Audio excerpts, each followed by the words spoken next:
우리를 죄에서 구속하신 주님을 찬양하시는 기도를 마지막에 드려주셨습니다. 한 죄인이 구속받게 되어질 때 하늘은 온 찬양의 소리가 하늘의 궁룡을 울려 퍼진답니다. 여러분, 구속받기를 간절히 바랍니다. 아멘. 구속이란 말의 의미를 여러분 잘 아시죠? 두 가지를 소개하겠습니다. 에베소 2장 1장 7절은 그렇게 말합니까? 구속 곧 죄 사함을 받았다. 아멘.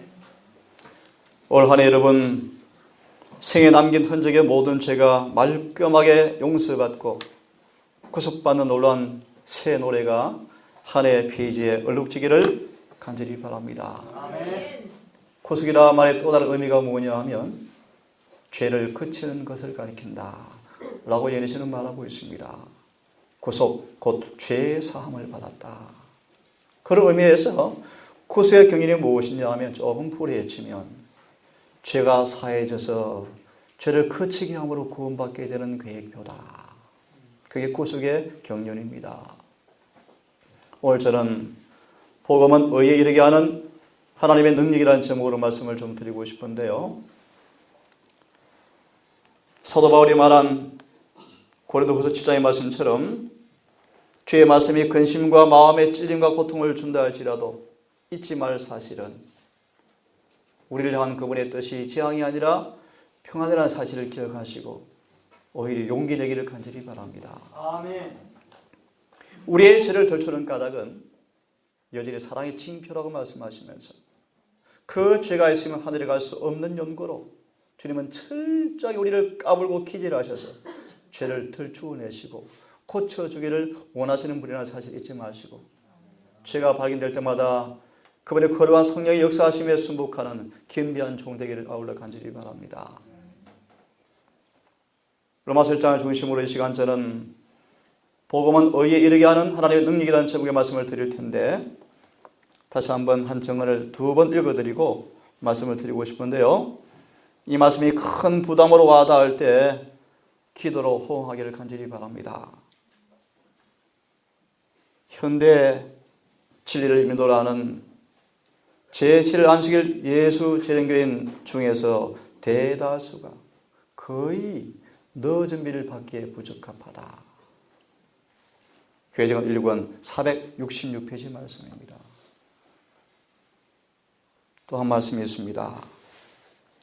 이런 효명을 통하여서 그분의 법이 유린다 할 때 교회는 가장 심한 체질을 받게 될 것이고 지금 얘기나 하지 못했던 대다수의 사람들이 귀신의 영과 마귀의 가르침에 미혹될 것이다.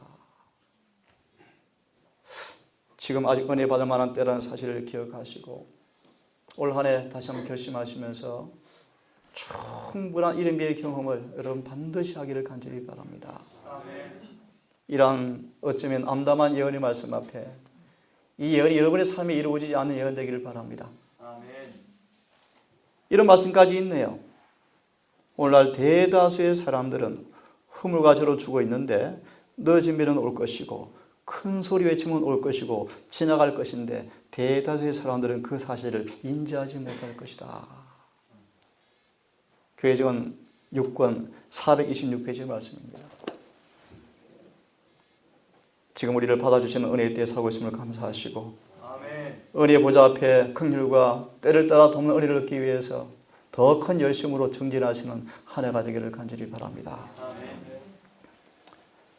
로마서 1장에 이런 말씀을 제가 어제 드렸습니다. 복음은 그의 아들에 관한 것이라고 말씀하시면서 3절은 그렇게 말합니다. 육신으로는 다윗의 혈통으로 오셨고 4절에서는요. 성결의 영으로는 죽은 자 가운데서 부활하심으로 능력으로 하나님의 아들로 인정되신 것이 복음이다. 이걸 짧게 말씀드리면 이것입니다. 그분은 인자이셨고 하나님의 아들이셨다. 이것이 복음이다. 이 말의 의미를 이렇게 말씀하십니다.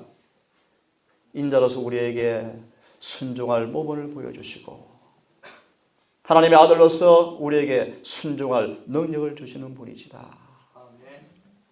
이 말씀을 요한복음 1장 12절로 말씀을 드리면 영접하는 자에게는, 예수를 영접하는 자에게는 당신처럼 살 수 있는 권세를 주시겠다 라고 말씀을 하고 있습니다. 어제 이렇게 말씀을 드렸습니다. 이것이 바로 복음이다. 다시 한번 덧붙이면 죄에서 구원하시는 보증이 되시고 하늘의 법칙을 순종할 수 있는 능력이 되시는 분, 이분이 바로 인자이시고 하나님의 아들이신 바로 그분이시다.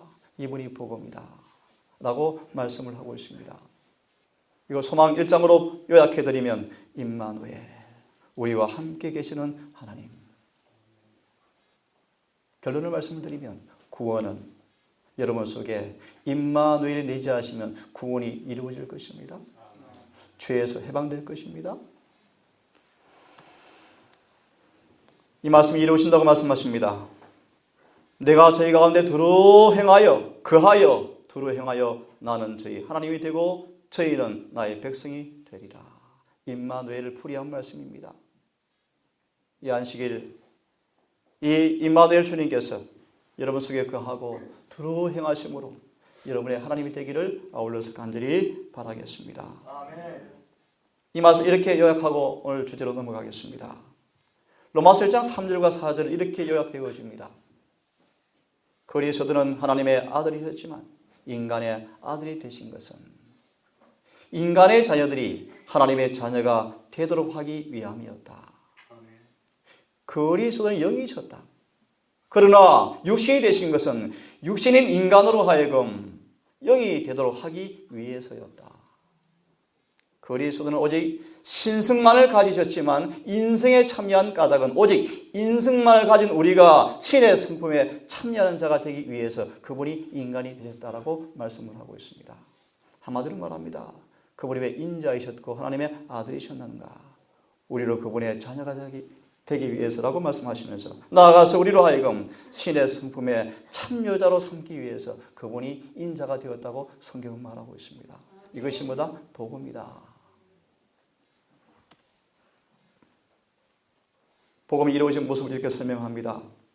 여호와께서 백성의 수치를 제하시고 너를 일컬어서 구속받은 자라 칭할 것이며 무릇 시온에서 슬퍼하는 자에게 화관을 주어서 그 죄를 대신하겠고 희락의 기름으로 슬픔을 대신하며 찬송의 옷으로 근심을 대신하시고 그들로 의의 나무 곧 여호와의 심으신 바 그 영광을 나타낼 자라 일컬음을 얻게 하여 하심이라.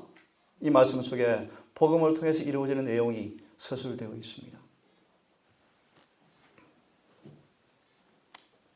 나는 너의 방패다. 잘 들어보시기 바랍니다. 나는 너의 방패요 너의 큰 상급이다. 이 말의 의미는 이렇게 설명되어집니다. 이것은 그리스도를 따르는 모든 사람에게 주시는 상급이다. 무슨 말입니까? 한마디로 말합니다. 상급이 뭔가? 하나님 당신 그분을 우리에게 뭐 하겠다? 주시겠다. 그것이 뭐다? 상급이다. 그런 의미에서 구원이 뭔가? 구원은 하나님과 우리가 뭐가 되는 것입니까? 하나가 되는 것입니다. 다르게 묘사해드리면 뭔가? 우리가 그분의 소유가 되는 것입니다. 또 다르게 표현하면 무엇입니까? 우리 안에 그분이 충만하게 사는 것이 구원입니다. 사람은 여호와 임마누엘 곧 그 안에 지혜와 지식의 모든 보화가 감추어 있고 신성의 모든 충만이 육체로 거하시는 예수의 그분을 받아들이게 되어질 때 그분과 조화를 이루게 되고 그분을 알게 되어지고 그분을 소유하게 되어진다. 그리고 그분의 사랑과 능력을 깨닫게 되어지고 그들은 그분의 청량할 수 없는 부를 깨닫고 그 사랑의 깊이와 넓이와 높이를 따라서 자라가서 충만해진다고 말씀은 우리에게 보장하고 있습니다. 결과 이것이 뭔가? 의다. 다시 말하면 우리가 이 상급의 예수를 영접할 때 그분을 조화를 이루게 되어지고 알아지게 되어지고 그분을 소유하게 되어지는데 그 내용이 무엇입니까? 사랑 안에서 충만한 분량으로 자라가게 되어지는데 결론적으로 이것이 뭐다? 여호와의 의다 라고 말씀하고 있습니다. 하나 더 덧붙이면 늦은 비가 뭔가? 그들 속에 예수의 사랑의 품성이 완전히 드러난다 뜻입니다. 이것이 왜 큰소리 외침인가 기억하고 들으십시오. 우리 안에 이른비와 늦은비를 통해서 그분의 품성이 재현되었다. 그분의 사랑이 완성되었다. 이것이 왜 능력일까? 이렇게 말합니다. 죄의 세력이 그 앞에서 부서진다. 이것이 큰소리 외침이에요. 나팔들고 종로에서 외치는 그런 설교가 아니고요. 우리 안에 사랑이 완성되어지고 계명이 완성되어지고 그분 의가 충족되어질 때 이 의는 강력하게 죄를 부수는 하나님의 능력이라는 차원에서 큰소리 외침이라고 말씀을 하고 있는 것입니다. 그때 말씀처럼 무수한 사람들이 교회로 들어올 것입니다. 그죠? 그때는 눈에 보이는 교회가 아닙니다, 여러분. 자, 실례로 오늘 제목에 맞추어서 복음은 의에 이르게 하시는 능력이란 말의 의미가 무언가를 실물 교훈으로 잠깐 설명을 드린 다음 시간 되는 대로 말씀을 좀 드리겠습니다. 사도 바울은 복음을 체험한 우리 앞에 실존 인물이었습니다. 영감은 이렇게 말합니다. 바울은 도덕적으로 장성한 분량으로 자란 사람이었다. 다시 말씀해 드리면 예수님과 완전히 조화가 된 사람이었다. 오늘 제목에 맞춰 말씀드리면 복음을 통해서 의로워지는 변화가 이루어졌다. 바울은 그렇게 우리에게 말씀해 주십니다. 우리가 다 하나님의 아들을 믿는 것과 아는 일에 하나가 되어서 온전한 사람을 이루어서 그리스도의 장성한 분량이 충만한 데까지 자라가라고 말씀하시면서 이 의미를 예내시는 그렇게 말합니다. 장성한 분량의 충만함이란 말의 의미가 뭔가? 예수님 안에서 완전하게 되는 것을 가리킨다 라고 정언복음 1권 238페이지는 말씀해 주고 있습니다. 주님 안에서 완전하게 되는 것, 곧 장성한 분량으로 충만해지는 것. 바울은 그 경험을 뭐 했다? 했다. 어떻게 했는가? 복음을 통해서 그 경험을 이루었다고 말씀해 주고 있습니다. 자, 용기를 드립니다. 하나님의 은혜는 역사하도록 허용하기만 한다면 그 목적을 충분히 달성할 수가 있다. 우리는 은혜가 오로지 하나님으로부터 오며 그 은혜의 능력은 오직 하나님의 능력으로 왔다. 그러므로 하나님의 능력은 그 능력으로 이루어진 모든 것, 즉 영혼의 구원과 죄와 그 권세에서의 구원과 생애가 의가 지배되는 것과 그리고 그분을 완전히 조화되는 분량으로 자라나는 것, 이 모든 것이 은혜를 따라서 이루어진다 라고 말씀하시면서 이 완성을 위해서 마음과 생애 하나님의 뜻을 따라서 그 능력의 역사심에 따라서 우리가 넉넉하게 굴복만 한다면 넉넉하게 구원할 수 있다는 사실이 얼마나 분명한가? 다시 말하면 은혜의 강력한 경험이 이루어질 때 구원은 이렇게 구원이 선물로 이루어지는구나 라고 알게 될 것이지만 이런 은혜가 강하게 경험되어지지 못할 때 기억하세요. 구원은 우리 영원히 불가능한 사실을 잊지 마셔야 돼요. 그러므로 은혜를 받을 때 헛되이 받지 말아야 합니다. 아멘.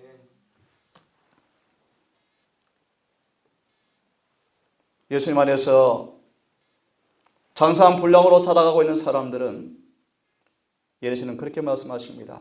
품성에 있어서 더욱더 그리스도와 같아지고 불평과 불만족해 하는 것이 기질에서 벗어나게 되어지고 타인의 결점을 찾는 일에서 그들은 더 이상 그 일을 하지 않게 될 것이고 그것을 멸시하게 될 것이다.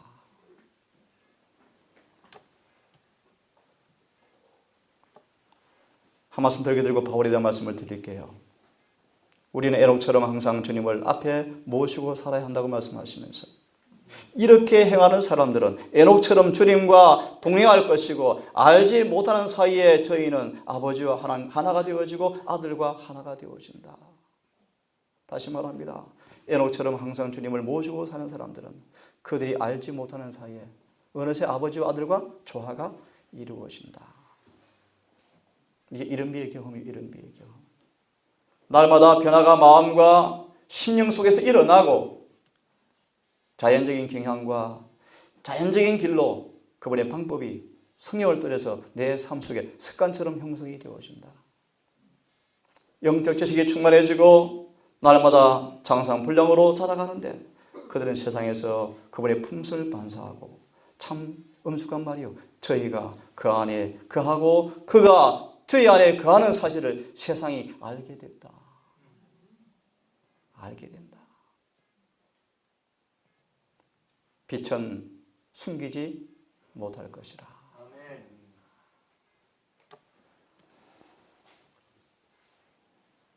잘 아시는 말씀대로 바울이 어떻게 이 경험을 했을까?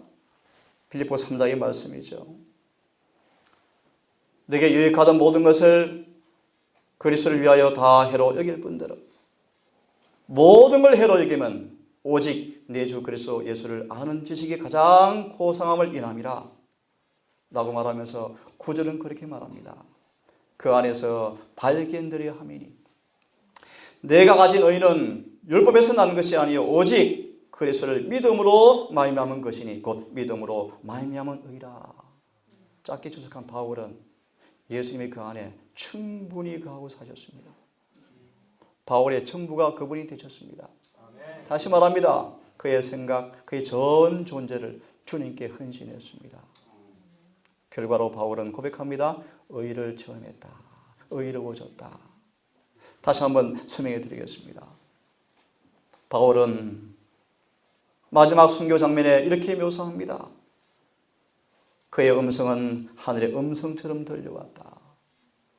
목이 곧 잘려 죽는 순교의 마당에서 바울의 모습을 좀 보시기 바랍니다. 그의 음성은 하늘의 음성과 같다. 말에나 외모에는 두려움도 슬픔도 낙담도 없다. 무죄함을 의식함으로 굳건하고 진리의 갑옷을 입은 그는 하나님의 아들임을 기뻐하였다. 그의 말은 전쟁의 부르짐 위에서 들리는 승리의 함성과 같았다. 그는가 일생을 바친 사업이 결코 실패할 수 없는 유일의 사업임을 선언하였고 비록 그는 죽을지라도 복음은 죽지 아니할 것이다. 하나님은 살아계시고 그분의 진리는 승리할 것이다. 아멘. 라고 외쳤습니다. 이렇게 묘사합니다. 그날 바울을 바라본 사람들은 그 얼굴이 천사의 얼굴과 같음을 보았다. 이런 말을 전에 들어본 적이 없었다. 회중들의 마음속에 완고한 자들까지 심금이 감동을 받았다. 분명하고 확신할 저는 진리의 말씀 앞에 우리는 무너져 버렸고 후에 즐거움으로 이 빛을 따라 많은 사람들의 마음에 빛이 비추어졌다. 바울이 비공식적인 방법으로 형장으로 옮겨져 갔습니다. 몇몇 사람밖에 형 집행을 허락받지 못하고 은밀한 방법으로 집행한 까닭을 말씀하시기를 바울의 가마가 우려되어서 확대될까 봐 사람들이 전도받을까 봐 은밀하게 바울을 사형을 시키는 장면을 이렇게 말씀합니다. 많은 사람들이 바울의 가마를 받고 예수를 믿게 될까 봐 두려워했기 때문이었다. 그러나 사형을 집행한 그 수행한 사람들의 마음이 굳은 병사까지라도 바울의 말에 귀를 기울여 들었고 죽음 앞에 두고 기뻐하고 저거하기까지 하는 바울의 모습을 바라보면서 깊은 감동을 받게 되었습니다. 그의 순교를 목격한 어떤 사람들은 그를 살해한 자들에 대한 그의 용서의 정신과 최후까지 흔들리지 않는 신앙이 생명에 이르게 되는 향기가 되었다. 전도가 되었습니까? 한 사람 이상이 바울이 전파한 구절을 받아들였고 그들 또한 같이 얼마 가지 않아서 순교를 당했다.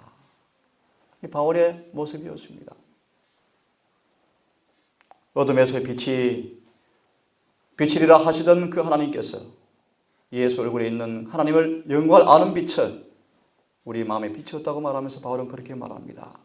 이 보배를 질그릇에 가졌지만 이 능력이 얼마나 큰지 사방에서 우겨쌈을 당하고 하지만 쌓이지 않을 것이고 답답한 일을 당하여도 낙심하지 아니하며 핍박을 받아도 버림받지 아니하고 국그릇됨을 당하여도 망하지 아니하고 항상 예수 죽인 것을 몸에 짊어지면 예수의 생명도 우리 몸에 나타나게 하려 함이라고 그는 마지막 간증을 하였습니다.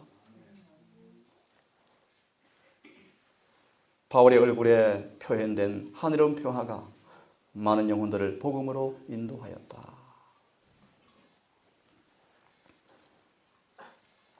바울은 하늘의 분위기를 지니고 다녔다. 바울은 불확실성이나 두려움이 아니라 즐거운 희망과 사모하는 마음으로 위대한 내세를 바라보고 있었다. 그는 순교의 장면에 설 때 형리의 금이나 칼이나 피를 받을 땅을 바라보지 않고 여름날에 조용한 푸른 하늘을 바라보면서 영원하신 하나님의 보좌를 바라보았다. 바울은 이 믿음의 사람은 야곱의 이상 가운데 보았던 바로 하늘과 땅을 연결시킨 무한하신 하나님을 연결시킨 예수님을 표상하는 사다리를 보았다고 말씀하시면서 그의 지지자였고 위로자였고 생명을 버리신 그분과 함께 믿음의 선배들이 어떻게 의지했는가를 바울이 추억해 보면서 마지막 그의 신앙이 굳어진다고 말씀하십니다. 이렇게 그의 생명이 마지막 꺼져가면서 바울은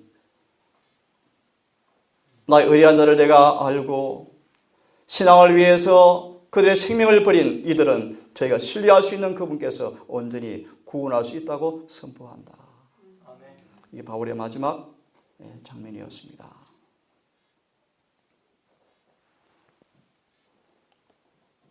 야곱은 동일하게 바울처럼 이런 경험이 어떻게 왔는가를 짧게 말씀을 드리겠습니다. 야곱은 20년간이나 그의 죄의 씨를 철저하게 거두었습니다. 형의 정오와 수많은 고난의 열매를 거두는 삶을 20년간 그는 살았습니다. 20년의 삶을 그렇게 예수님이 묘사합니다. 부당한 취급을 받았고 속임을 당했고 나중에는 몸의 안전을 위해서 도망할 수밖에 없었다.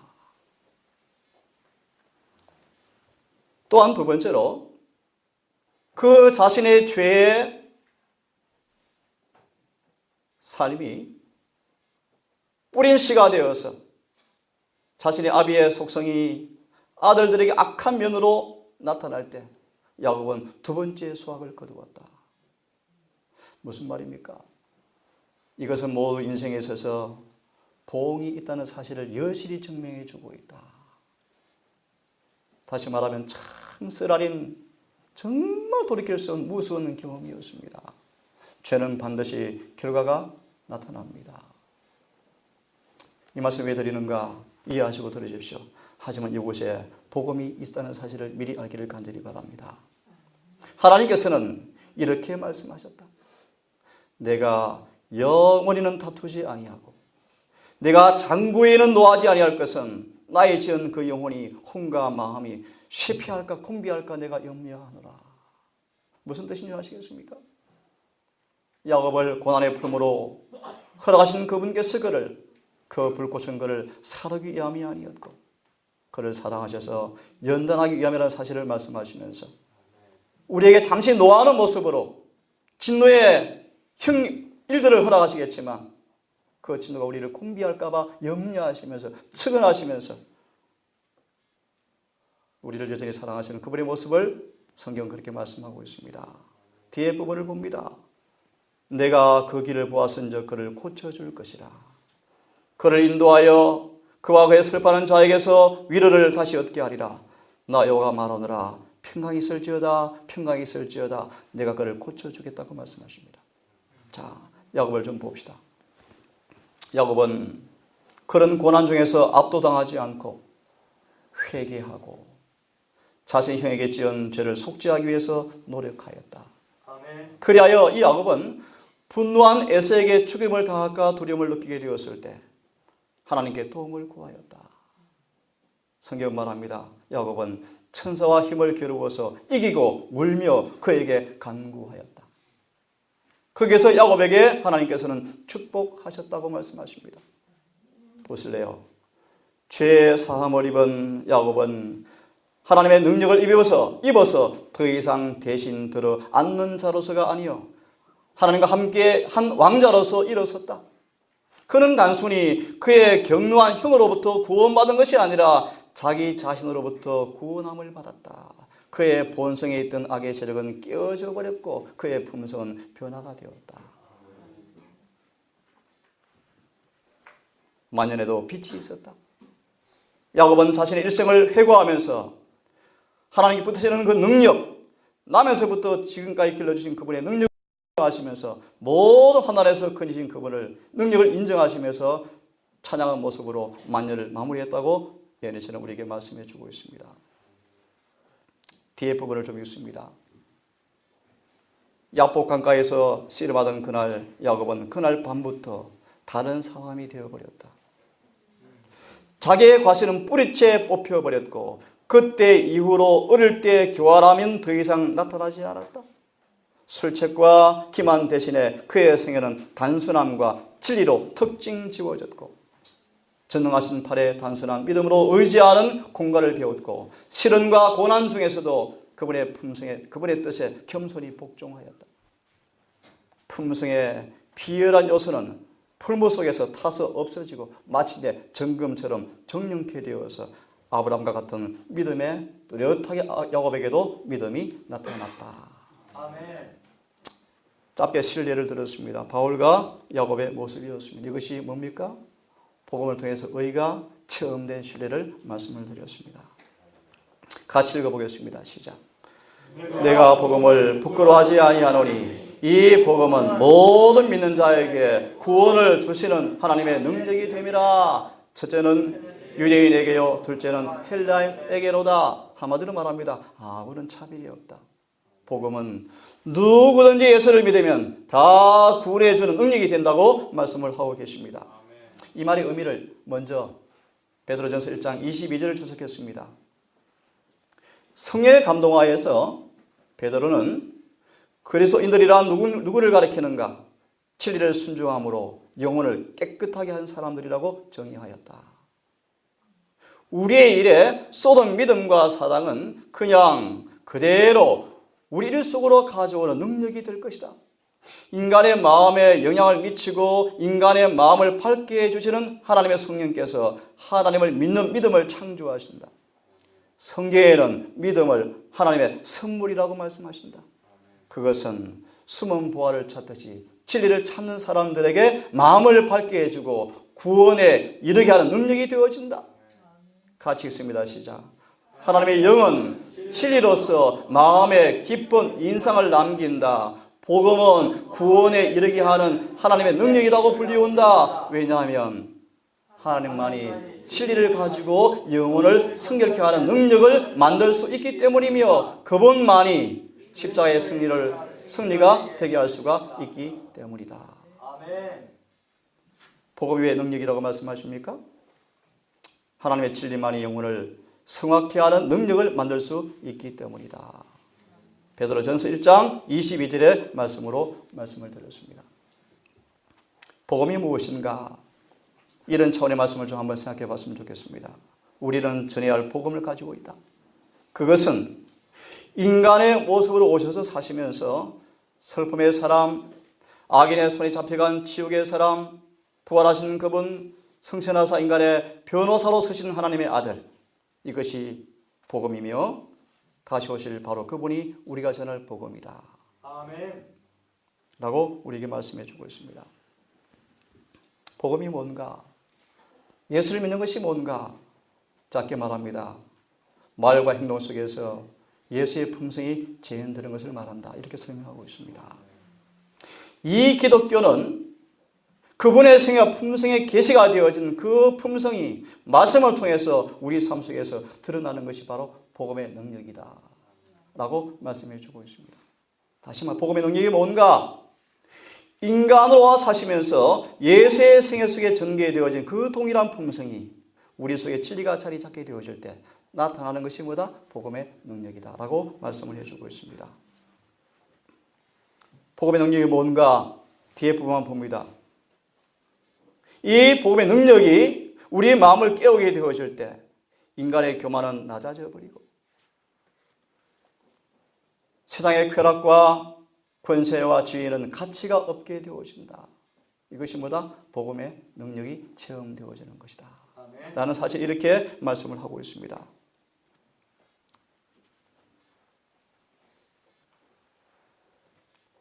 같이 한번 읽어보겠습니다. 시작. 거룩함은 하나님과 일치하는 것이다. 죄로 말미암아 사람 안에 있던 하나님의 형상은 훼손되어지고 거의 지워져 버렸다. 잃어버린 것을 회복하는 것이 복음의 사업이다. 우리는 이 일에 있어서 하나님의 능력에 협력해야 한다. 그런데 우리가 하나님을 알지 못할 것 같으면 어떻게 하나님과 조화를 이루게 되며 그분의 형상을 받을 수가 있을 것인가? 그래서 누가 오셨습니까? 그분이 이 땅에 오신 것입니다. 그분을 알고 배우고 경험해야 된다고 말씀을 하고 있는 것입니다. 아멘. 이런 말씀이 있습니다. 복음은 많이 전파되고 있지만 진리를 통하여 승화된 사람들은 거의 없다. 경건과 의가 실생활 속에 들어오지 않았으므로 주님께서 모욕을 당하고 계신다. 하나님과 살아있는 관계를 전혀 맺고 있지 않기 때문에 가련하고 연약한 인성은 유혹을 저항할 힘을 갖지 못하고 하나님의 회심시키는 능력이 영혼을 사로잡을 때까지 결코 그 힘을 갖지 못할 것이다.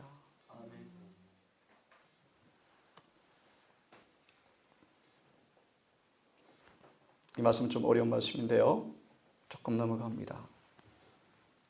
복음에는 뭐가 나타났다고 말씀하십니까? 같이 읽습니다. 시작. 복음에는 하나님의 의가 나타나서 믿음으로 믿음에 이르게 하나니 기록된 바 오직 의인은 믿음으로 말미암아 살리라 함과 같으니라.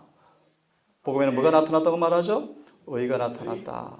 이 말씀도 같이 좀 천천히 읽겠습니다. 시작. 신약의 복음은 구약의 표준을 낮추어서 죄인에게 맞게 하고 그가 죄 가운데 있는 것을 구분해가는 것이 아니다. 하나님은 그의 모든 백성들에게 순종, 곧 그의 모든 계명에 완전한 순종을 요구하신다. 하늘에 들어가는 유일한 자격으로서 항상 완전한 의를 요구하시는다. 그리스도는 우리의 소망이요 피난처이시다. 그의 의는 순종하는 자에게만 입혀진다. 믿음으로 그것을 받아들여서 하나님께서 우리 속에서 아무 죄도 찾아볼 수 없게 하자. 그러나 제가 있습니다. 거룩한 율법을 짓밟는 사람들은 그 의를 주장할 권리가 없다. 우리들이 하나님의 모든 말씀에 순종하는 자녀들로서 한없이 큰 구속의 균형을 볼 수가 있고 우리의 속죄제물이신 예수 그리스도를 통하여 우리가 하나님과 화목하게 된다는 것을 믿을 수 있기를 바란다. 율법은 뭐로 표현되어집니까? 나무다. 복음은요? 꽃이요? 열매이다.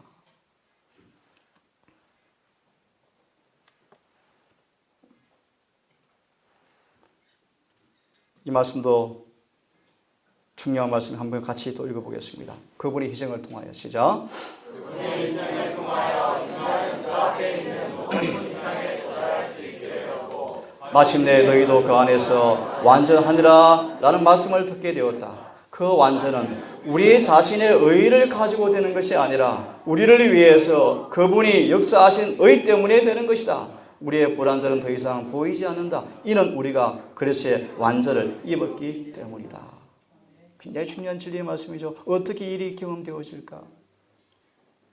이것이 우리의 믿음의 큰 숙제가 되셔야 합니다. 하나님께서 저를 알지 못한 사람을 죄를 삼으신 것은 우리로 하여금 그분 안에서 의가 되게 하려 하심이라. 아멘. 자, 그러면 조금 소개하고 마무리하겠습니다. 의가 뭔가? 의가 뭔가를 조금 설명해 드리겠습니다. 이 말씀은 시내산에서 십계명이 선포되어지는 광경입니다.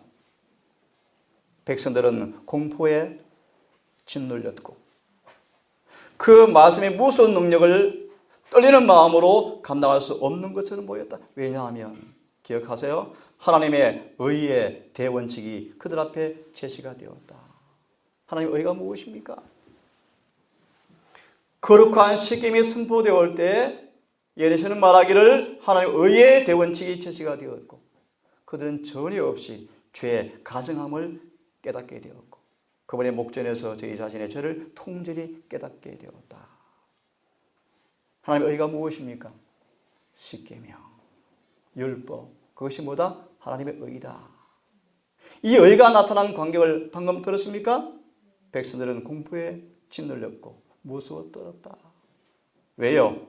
전에 없이 죄를 깊이 깨닫고 그분의 안목에서 그들의 죄를 통절히 깨닫기 때문이었다. 그들은 공포와 근심을 가지고 산에서 물러나가면서 모세에게 말하죠. 모세, 당신이 말씀해 주십시오. 우리가 죽을 것 같습니다. 라고 말하고 있습니다. 의가 무엇입니까? 같은 말씀이죠. 두 돌비가 공중에 나타납니다. 하늘이 공의를 선포하고 심판장이 하금하시는 모습을 설명하면서 이렇게 말합니다. 하나님의 의는 이제 심판의 표준으로 제시가 되어지는데 십계명의 돌비가 나타나는 광경을 묘사하면서 의가 뭐라고요? 하나님의 심판의 표준이다. 십계명이다.